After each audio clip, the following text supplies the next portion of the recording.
मेरे प्यारे बच्चों को ढेर सारा प्यार। आज मैं गंगा, आप क्लास 9th के लिए जो बुक चली है गंगा, उसका मैं पहला चैप्टर पढ़ाने जा रही हूँ। प्रेमचंद जी ने लिखा है दो बैलों की कथा। तो सबसे पहले हम प्रेमचंद जी के बारे में कुछ बताएंगे। प्रेमचंद जी का जन्म सन 1880 में लमही के वाराणसी उत्तर प्रदेश में हुआ था। उनका मूल नाम धनपत राय था। उन्होंने शिक्षा विभाग में नौकरी की, परंतु असहयोग आंदोलन में सक्रिय भाग लेने के कारण सरकारी नौकरी से त्यागपत्र दे दिया और लेखन में कार्य के प्रति पूरी तरह से समर्पित हो गए। प्रेमचंद की कहानियाँ सरोवर के 8 भागों में संकलित हैं।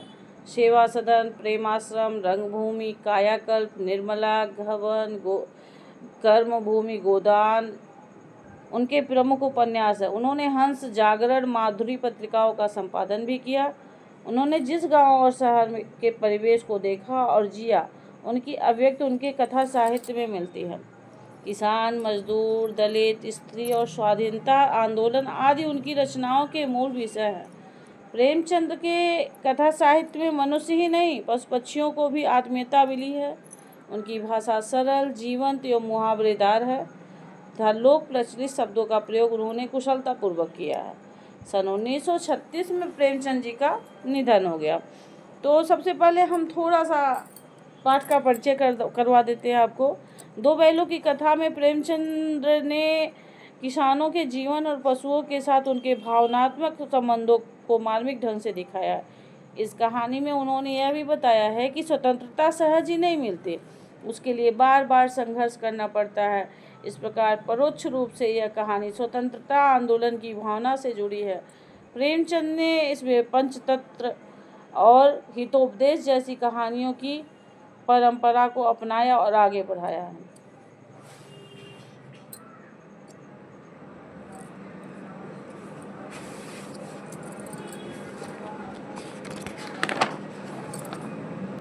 अब यहाँ हम प्रेमचंद जी के दो बैलों की कथा के बारे में कुछ बता रहे हैं। जानवरों में गधा सबसे ज़्यादा बुद्धिहीन समझा जाता है। हम जब किसी आदमी को परले दर्जे का बेवकूफ़ कहना चाहते हैं तो उसे गधा कहते हैं। गधा सचमुच बेवकूफ़ है या उसके सीधेपन, उसकी निरापद सहिष्णुता ने उसे यह पदवी दे दी है, उसका निश्चय नहीं किया जा सकता। गाय सींग मारती हैं। ब्याही हुई गाय तो अनायासी सिंघनी का रूप धारण कर लेती है। कुत्ता भी बहुत गरीब जानवर है, लेकिन कभी कभी उसे भी क्रोध आ ही जाता है, किंतु गधे को कभी क्रोध करते नहीं सुना न देखा। जितना चाहो गरीब को मारो, चाहे जैसी खराब सड़ी हुई घास सामने डाल दो, उसके चेहरे पर कभी असंतोष की छाया भी नहीं दिखाई देगी। बैसाख में चाहे एक आध बार कुलेल कर लेता है वो, पर हमने तो उसे कभी खुश होते नहीं देखा। उसके चेहरे पर एक अस्थायी विषाद मतलब दुख होता है, अस्थायी रूप से छाया रहता है। सुख, दुख, हानि, लाभ किसी भी दशा में उसे बदलते नहीं देखा। ऋषियों मुनियों के जितने गुण हैं वे सभी उसमें पराकाष्ठा को पहुंच गए हैं, पर आदमी उसे बेवकूफ़ समझता है। ऐसा तो हमारे समाज में मानव के साथ भी होता है। मतलब मैं चैप्टर की नहीं, मैं थोड़ा समझा के आपको बता रही हूँ कि अगर आप बहुत सीधे बनोगे तो आपके साथ भी यही होता है। सद्गुरुओं का इतना अनादर कहीं नहीं देखा। कदाचित सीधापन संसार के लिए उपयुक्त नहीं है। देखिए न भारतवासियों की अफ्रीका में क्या दुर्दशा हो गई थी, क्यों अमेरिका में उन्हें घुसने नहीं दिया जाता। बेचारे शराब नहीं पीते, 4 पैसे कुछ समय के लिए बचा कर रखते हैं, जी तोड़ काम करते हैं, किसी से लड़ाई झगड़ा नहीं करते, 4 बातें सुनकर गम खा जाते हैं, फिर भी बदनाम है। कहा जाता है वे जीवन के आदर्श को नीचा करते हैं। अगर वे भी ईंट का जवाब पत्थर से देना सीख जाते तो शायद सभ्य कहलाने लगते। जापान की मिसाल सामने है। एक ही विजय ने उसे संसार की सभ्य जातियों में गड़े बना दिया। लेकिन गधे का एक छोटा भाई और भी है जो उससे कम भी ही गधा है, और वह है बैल। जिस अर्थ में हम गधा शब्द का प्रयोग करते हैं, कुछ उसी से मिलते जुलते अर्थ में बछिया के ताऊ का भी प्रयोग करते हैं। कुछ लोग बैल को शायद बेवकूफ़ों में सर्वश्रेष्ठ कहेंगे, मगर हमारा विचार ऐसा नहीं है। बैल कभी कभी मारता भी है, कभी कभी अड़ियल बैल भी देखने में आता है और फिर कई रीतियों से अपना असंतोष प्रकट कर देता है। अतः उसका स्थान गधे से नीचा है। झूरी के दोनों बैलों के नाम थे हीरा और मोती। दोनों पछाई जात के थे। पछाई एक प्रकार की जाति होती है जो जानवरों में पाई जाती है। देखने में सुंदर, काम में चौकस, दिल में ऊंचे। बहुत दिनों साथ रहते रहते दोनों में भाईचारा हो गया था।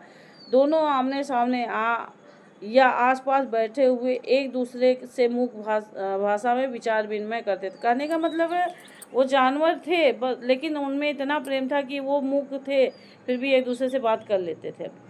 एक दूसरे के मन की बात कैसे समझ जाता था हम नहीं कह सकते। अवश्य ही उनमें कोई ऐसी गुप्त शक्ति थी जिससे जीवों में श्रेष्ठता का दावा करने वाला मनुष्य वंचित है।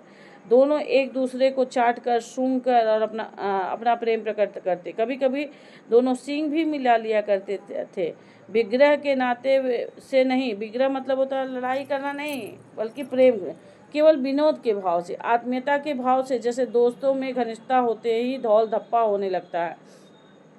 इसके बिना दोस्ती कुछ फुसफुसी, कुछ हल्की सी रहती है, फिर जिस पर ज़्यादा विश्वास नहीं किया जा सकता। जिस वक्त वे दोनों बैल हल या गाड़ी में जोत दिए जाते और गर्दन हिला हिला कर चलते, उस वक्त हर एक की यही चेष्टा होती थी कि ज़्यादा से ज़्यादा बोझ मेरी ही गर्दन पर है। ये आपको प्रश्नोत्तर में भी देखने को मिलेगा। दिन भर के बाद दोपहर या संध्या को दोनों खुलते तो एक दूसरे को चाट कर, चूट कर अपनी थकान मिटा लिया करते। नाद में खली भूसा पड़ जाने के बाद दोनों साथ उठते, साथ नाद में मुंह डालते और साथ ही बैठते थे।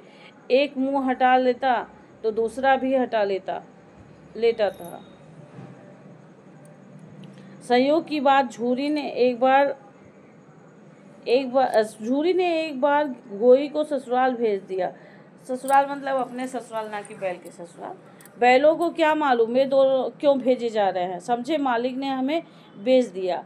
अपना यूँ बेचा जाना उन्हें अच्छा लगा या बुरा कौन जाने, पर झूरी के साले गया को घर तक गोई ने ले जाने में दांतों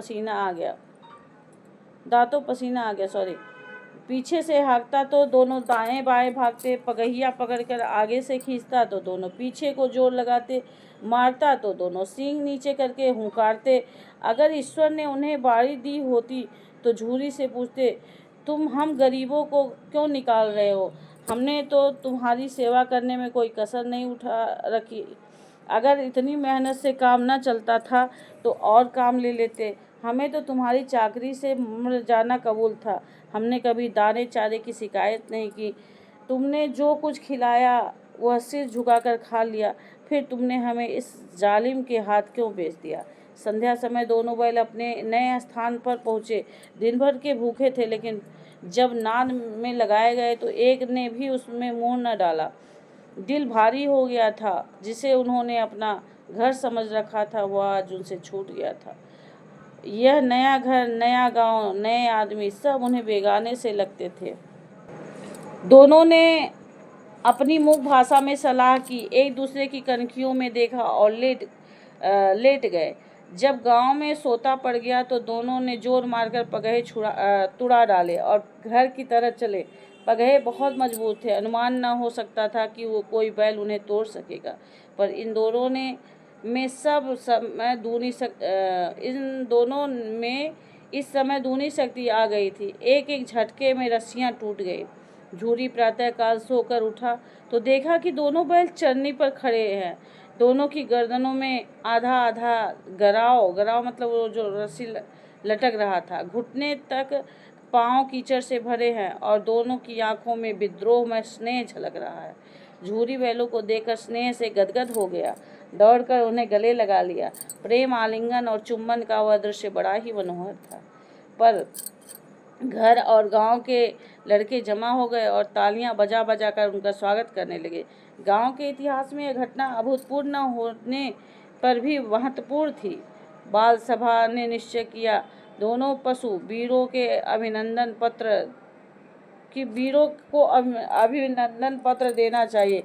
कोई अपने घर से रोटियां लाया, कोई गुड़, कोई चोकर, कोई भूसी।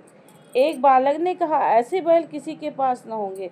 दूसरे ने समर्थन किया, इतनी दूर से दोनों अकेले चले आए। तीसरा बोला, बैल नहीं हैं वे, इस जन्म के आदमी हैं। इसका प्रतिवाद करने की को करने का किसी को साहस न हुआ।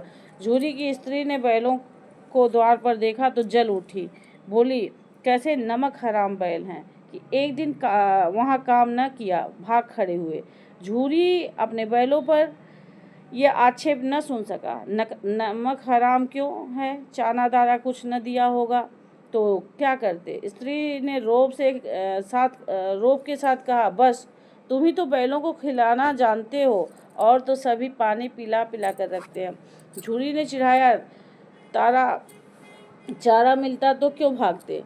स्त्री चिड़ी, भागे इसलिए कि वे लोग तुम जैसे बुद्धुओं की तरह बैलों को सहलाते नहीं हैं, खिलाते हैं तो रगड़ कर जोतते भी हैं। ये दोनों ठहरे कामचोर, भाग निकले। अब देखो कहाँ से खाली और चोकर मिलता है। सूखे भूसे के सिवा कुछ न दूंगी, चाहे खाए चाहे मरे। वही हुआ। मजूर को बड़ी ताकीद कर दी गई है कि बैलों को खाली सूखा भूसा दिया जाए। बैलों ने नाद में मुँह डाला तो फीका फीका, न कोई चिकनाहट न कोई रस। क्या खाए? आशा भरी आंखों से द्वार की ओर ताकने लगे। झूरी ने मंजूर से कहा, थोड़ी सी खली क्यों नहीं डाल देता? मालकिन मुझे मार ही डालेंगी। चुरा कर डाला ना दादा, पीछे से तुम भी उन्हीं की सी कहोगे। कहने का मतलब है जो नौकर था वो डर रहा था। दूसरे दिन झूरी का साला फिर आया और बैलों को ले चला। अब कि उसने दोनों को गाड़ी में जोता। 2-4 बार मोती ने गाड़ी को सड़क की खाई में गिराना चाहा, पर हीरा ने संभाल लिया। वह ज़्यादा सहनशील था। संध्या समय घर पहुंचकर उसने दोनों को मोटी रस्सियों में बांधा और कल की शरारत का मजा चखाया। फिर वही सूखा भूसा डाल दिया। अपने दोनों बैलों को खली चूनी सब कुछ दी। दोनों बैलों का ऐसा अपमान कभी नहीं हुआ था। झूरी उन्हें फूल की छड़ी से भी न छूता था। उसकी टिटकार पर दोनों उड़ने लगते थे। यहाँ मार पड़ी, आहत सम्मान की व्यथा तो थी ही, उस पर मिला सूखा भूसा। नाद की तरफ आंखें तक न उठाई। दूसरे दिन गया ने बैलों को हल में जोता, पर इन दोनों ने जैसे पाँव न उठाने की कसम खा ली थी। वह मारते मारते थक गया, पर दोनों ने पाँव न उठाया। एक बार जब उस निर्दयी ने हीरा की नाक में खूब डंडे जमाए तो मोती का गुस्सा काबू के बाहर हो गया। हल लेकर भागा। हल, रस्सी, जुआ, जोत सब टूट टाट कर बराबर हो गया। गले में बड़ी बड़ी रस्सियाँ न होती तो दोनों पकड़ाई में न आते। हीरा ने मुख भाषा में कहा, भागना व्यर्थ है। मोती ने उत्तर दिया, तुम्हारी तो इसने जान ही ले ली थी, अब की बड़ी मार पड़ेगी। पढ़ने दो, बैल का जन्म लिया है तो मार से कहाँ तक बचेंगे।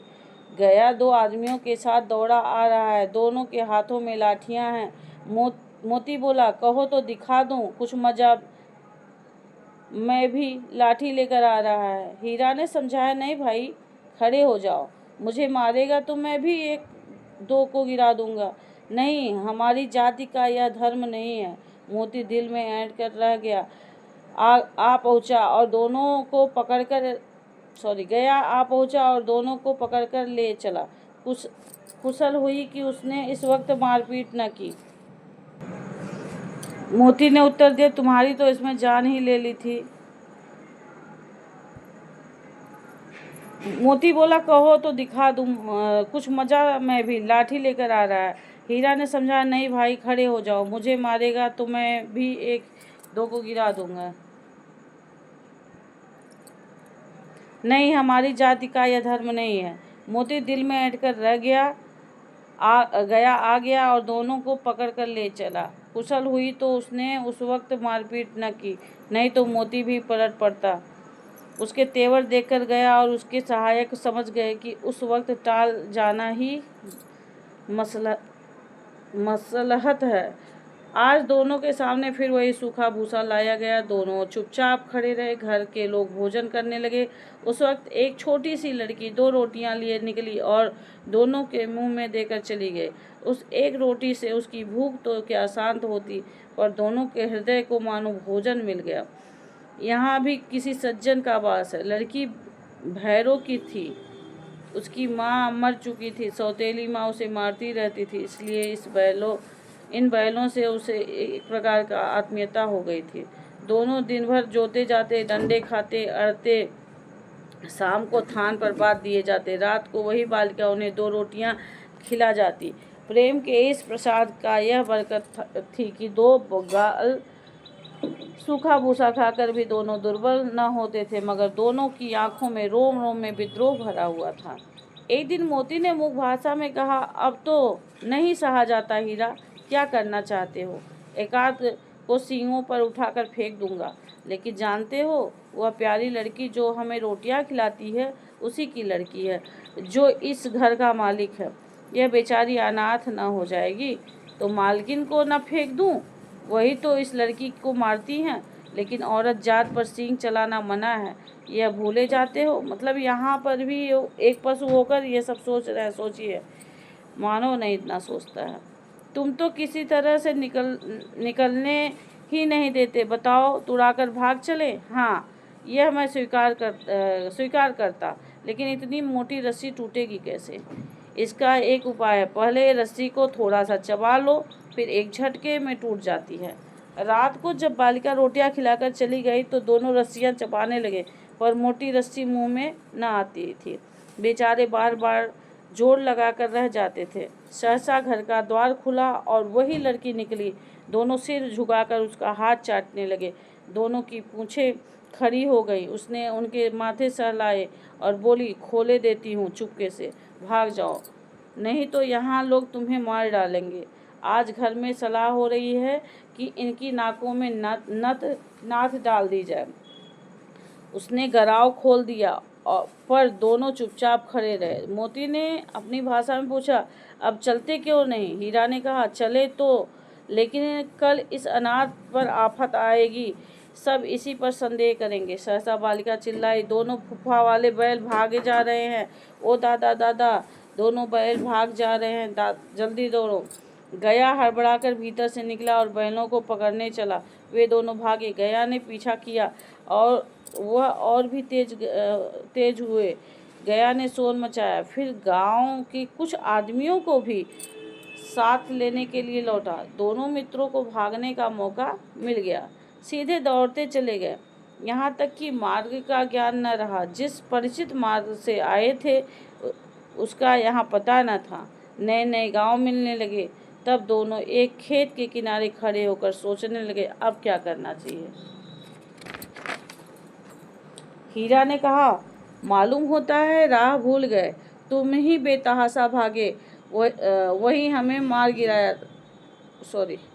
वही उसे मार गिराना था। उसे मार गिराते तो दुनिया क्या कहती? वह अपना धर्म छोड़ दे, लेकिन हम अपना धर्म क्यों छोड़ें?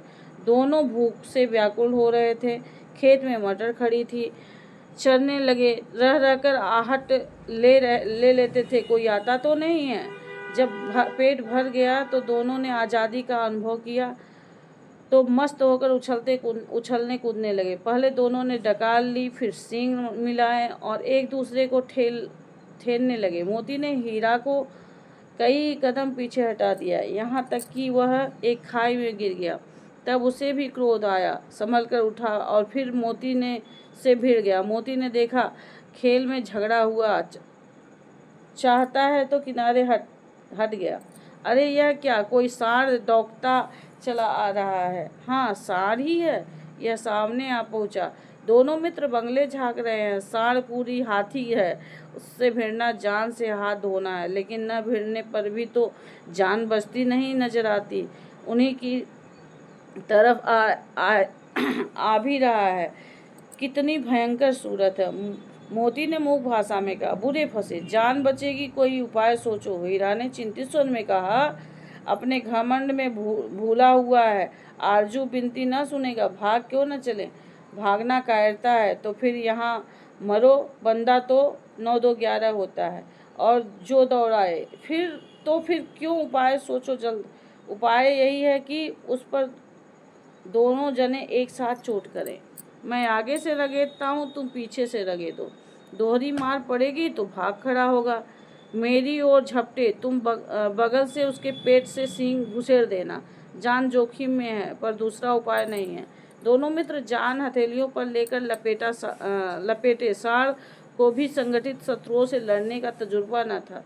वह तो एक शत्रु से मल्ल युद्ध करने का आदी था। ज्यों ही हीरा पर झपटा, मोती ने पीछे से दौड़ाया। सांड उसकी तरफ मुड़ा तो हीरा ने रगेदा। सांड चाहता था कि एक एक करके दोनों को गिरा ले, पर ये दोनों भी उस्ताद थे, उसे यह अवसर न देते थे। एक बार सांड झल्लाकर हीरा का अंत कर देने के लिए चला कि मोती ने बगल में आकर पेट में सींग भोंक दी। सांड क्रोध में आकर पीछे फिरा तो हीरा ने दूसरे पहलू में सींग चुभा दिया। आखिर बेचारा जख्मी होकर भागा और दोनों मित्रों ने दूर तक उसका पीछा किया, यहाँ तक कि सांड बेदम होकर गिर पड़ा। तब दोनों ने उसे छोड़ दिया। दोनों मित्र विजय के नशे में झूमते चले जाते थे। मोती ने अपनी सांकेतिक भाषा में कहा, मेरा जी तो चाहता था कि बच्चा को मार ही डालूं। हीरा ने तिरस्कार किया, गिरे हुए बैरी पर सींग न चलाना चाहिए। यह सब ढोंग है। बैरी को ऐसा मारना चाहिए कि फिर न उठे। अब घर कैसे पहुँचेंगे यह सोचो, पहले कुछ खा लें तो सोचें। सामने मटर का खेत था ही। मोती उसमें घुस गया। हीरा मना करता रहा पर उसने एक न सुनी। अभी 2 ही 4 ग्रास खाए थे कि 2 आदमी लाठियाँ लिए दौड़ पड़े और दोनों मित्रों को घेर लिया। हीरा तो मेड़ पर था, निकल गया। मोती सींचे हुए खेत में था, उसके खुर कीचड़ में धंसने लगे, न भाग सका, पकड़ लिया गया। हीरा ने देखा संगी संकट में है तो लौट पड़ा, फंसेंगे तो दोनों फंसेंगे। रखवाले ने उसे भी पकड़ लिया। प्रातः काल दोनों मित्र काजी हाउस में बंद कर दिए गए। दोनों मित्रों का जीवन पहली बार ऐसा साबिका पड़ा कि सारा दिन बीत गया और खाने को एक तिनका भी न मिला। समझ ही में न आता था यह कैसा स्वामी है। इससे तो गया फिर भी अच्छा था। यहाँ कई भैंसें थी, कई बकरियाँ, कई घोड़े, कई गधे, पर किसी के सामने चारा न था। सब जमीन पर मुर्दों की तरह पड़े थे। कई तो इतने कमजोर हो गए थे कि खड़े भी न हो सकते थे। सारा दिन दोनों मित्र फाटक की ओर टकटकी लगाए ताकते रहे, पर कोई चारा लेकर आता न दिखाई दिया।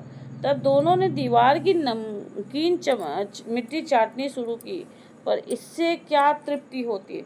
रात को जब कुछ भोजन न मिला तो हीरा के दिल में विद्रोह की ज्वाला दहक उठी।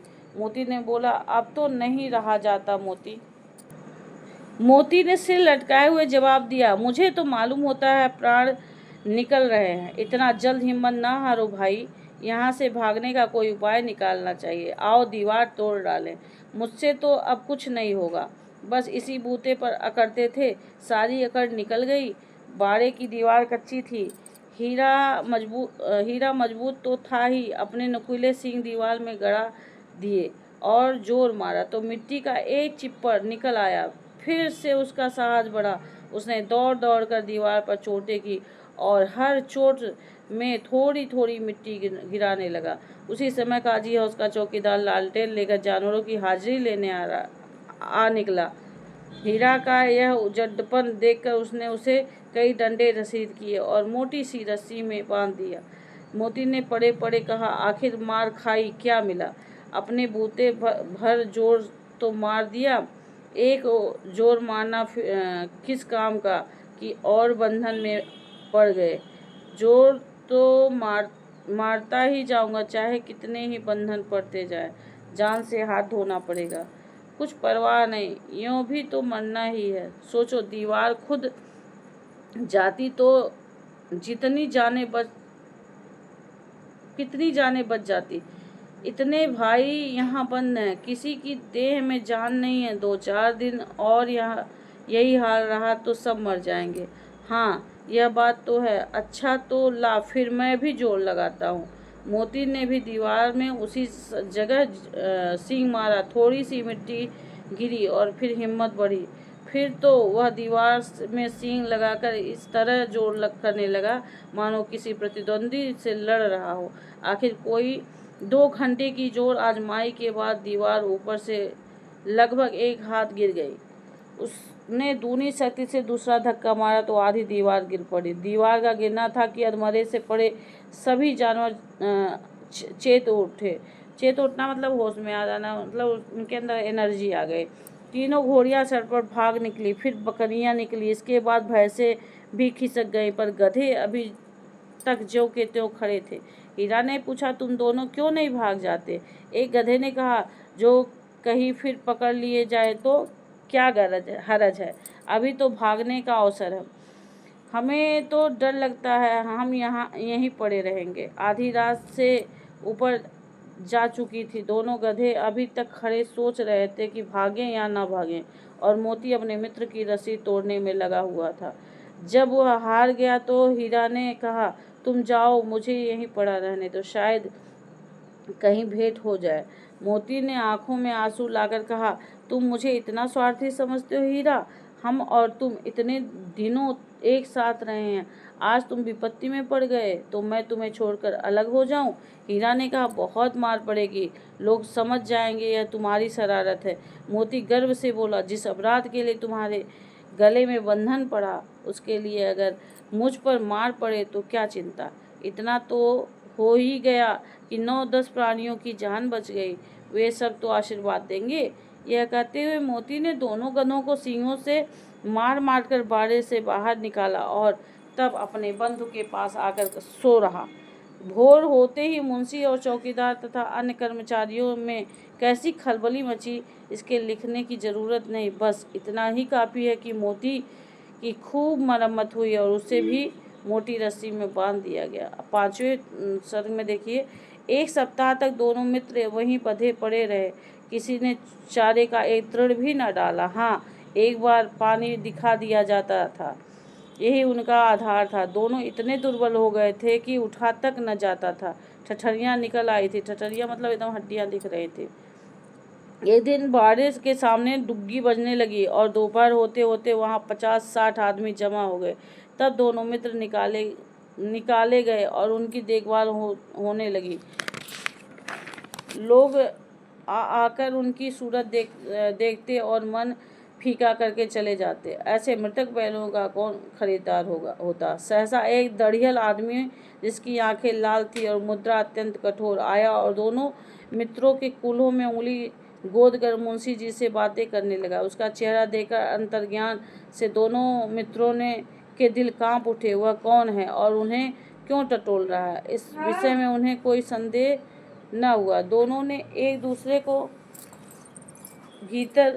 भीत नेत्रों से देखा और सिर झुका लिया। हीरा ने कहा, गया कि घर में से नाहक भागे, अब जान न बचेगी। मोती ने अश्रद्धा के भाव से उत्तर दिया, कहते हैं भगवान सबके ऊपर दया करते हैं, उन्हें हमारे ऊपर क्यों दया नहीं आती? भगवान के लिए हमारा मरना जीना दोनों बराबर है। चलो अच्छा ही है, कुछ दिन उसके पास तो रहेंगे। एक बार भगवान ने उस लड़की के रूप में हमें बचाया था, क्या अब न बचाएंगे? यह आदमी छुरी चलाएगा, देख लेना। तो क्या चिंता है, मांस, खाल, सींग, हड्डी सब किसी न किसी काम आ जाएगा। नीलाम हो जाने के बाद दोनों मित्र उस दढ़ियल के साथ चले। दोनों की बोटी बोटी काँप रही थी। बेचारे पाँव तक न उठा सकते थे, पर भय के मारे गिरते पड़ते भागे जाते थे, क्योंकि वह जरा भी चाल धीमी हो जाने पर जोर से डंडा जमा देता था। राह में गाय बैलों का एक रेवड़ हरे हरे हार में चरता नजर आया। सभी जानवर प्रसन्न थे। चिकने चपला कोई उछलता था, कोई आनंद से बैठा पागुर करता था। कितना सुख जीवन था इनका, पर कितने स्वार्थी हैं सब। किसी को चिंता नहीं कि उनके दो भाई बाधिक के साथ पड़े कैसे दुखी हैं। सहसा दोनों को ऐसा मालूम हुआ कि यह परिचित रहा है। हाँ, इसी रास्ते से गया उन्हें ले गया था।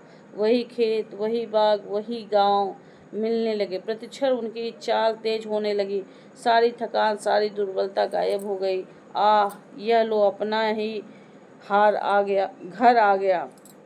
इसी कुएं पर हम पुर चलाने आया करते थे, यही कुआं है। मोती ने कहा, हमारा घर नगीच आ गया। हीरा बोला, भगवान की दया है, मैं तो अब घर भागता हूँ। यह जाने देगा, इसे मैं मार गिराता हूँ। नहीं नहीं, दौड़कर थान पर चले, वहाँ से हम आगे न जाएंगे। दोनों उन्मत्त होकर बछड़ों की भांति कुलेले करते हुए घर की ओर दौड़े। वह हमारा थान है। दोनों दौड़कर अपने थान पर आए और खड़े हो गए। दढ़ियल भी पीछे पीछे दौड़ा चला आता था। झूरी द्वार पर खड़ा धूप खा रहा था। बैलों को देखते ही दौड़ा और उन्हें बारी बारी से गले लगाने लगा। मित्रों की आंखों में आनंद के आंसू बहने लगे। एक झूरी का हाथ चाट रहा था। दरियल ने जाकर बैलों की रस्सियां पकड़ ली। झूरी ने कहा, मेरे बैल हैं। तुम्हारे बैल कैसे? मैं मवेशी खाने से नीलाम लिए आता हूँ। मैं तो समझता हूँ चुराए लिए आते हो। चुपके से चले जाओ। मेरे बैल हैं, मैं बेचूंगा तो बिकेंगे। किसी को मेरे बैल नीलाम करने का क्या अख्तियार है? जाकर थाने में रपट कर दूंगा। मेरे बैल हैं, इसका सबूत यह है कि मेरे द्वार पर खड़े हैं। दरियल झल्लाकर बैलों को जबरदस्ती पकड़ ले जाने के लिए बढ़ा। उसी वक्त मोती ने सींग चलाया। दरियल पीछे हटा। मोती ने पीछा किया। दरियल भागा। मोती पीछे दौड़ा। गांव के बाहर निकल जाने पर वह रुका, पर खड़ा दरियल का रास्ता देख रहा था। दरियल दूर खड़ा धमकियां दे रहा था, गालियां निकाल रहा था, पत्थर फेंक रहा था और मोती विजयी सूर की भांति उसका रास्ता रोके खड़ा था। गांव के लोग यह तमाशा देखते थे और हंसते थे। अब जब दरियल हार कर चला गया तो मोती अकड़ता हुआ लौटा। हीरा ने कहा, मैं डर रहा था कि कहीं तुम गुस्से में आकर मार न बैठो। अगर वह मुझे पकड़ता तो मैं मारे न छोड़ता। अब न आएगा। आएगा तो दूर ही से खबर लूँगा, देखूं कैसे ले जाता है। जो गोली मरवा दे। मर जाऊंगा पर उसके काम तो ना आऊँगा। हमारी जान को कोई जान ही नहीं समझता, इसलिए कि हम गधे इतने सीधे हैं। जरा देर में नादों में खली, भूसा, चोकर और दाना भर दिया गया और दोनों मित्र खाने लगे। झूरी खड़ा दोनों को सहसा सहला रहा था और 20 लड़के तमाशा देख रहे थे। सारे गांव में उछाह सा मालूम होता था। उसी समय मालकिन ने आकर दोनों के माथे चूम लिए।